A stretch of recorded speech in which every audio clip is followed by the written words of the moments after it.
In case you're wondering, the planning system and the building regulations are separate and different. You can think of them like your car tax and your car insurance. They don't cover the same thing. The building standards officers don't care what your house looks like or if it's in keeping. They just want to know, is it safe, structurally sound, properly insulated, and has at least the minimum space for bathrooms, bedrooms, kitchens and stairs. Let's imagine a scenario where a homeowner decides to take down a load-bearing wall without applying for building regulations approval. There are a couple of ways this could play out. The worst case scenario is that the work isn't carried out properly and they literally bring the house down. In that situation, whatever insurance the homeowner or builders have would be invalid. An insurance company would use the absence of a building regulations approval as grounds to void the policy, leaving the homeowner to pay for any repairs out of pocket. And that's before we consider any damage or injury to neighbours, in which case criminal proceedings could arise.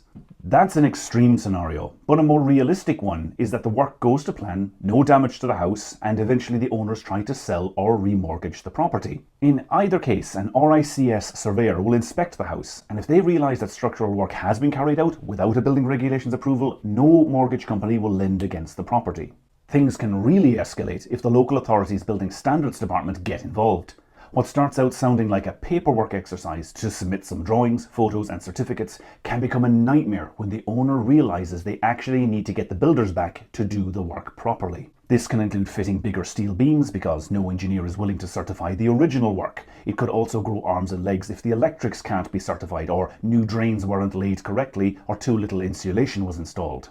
In short, it can be very expensive to do it properly the second time around, and if the owners won't rectify the property, the local authority has the power to pull down buildings, especially if they are dangerous. Another thing to keep in mind is that the Building Act 1984, the legislation that creates the building regulations, places sole responsibility for compliance on the owner. This means that if you buy a property that does not comply with the building regulations because of work done by a previous owner, you will become solely responsible for this the moment you become the new owner. This might sound unfair, but it's the law, and it has been tested in court.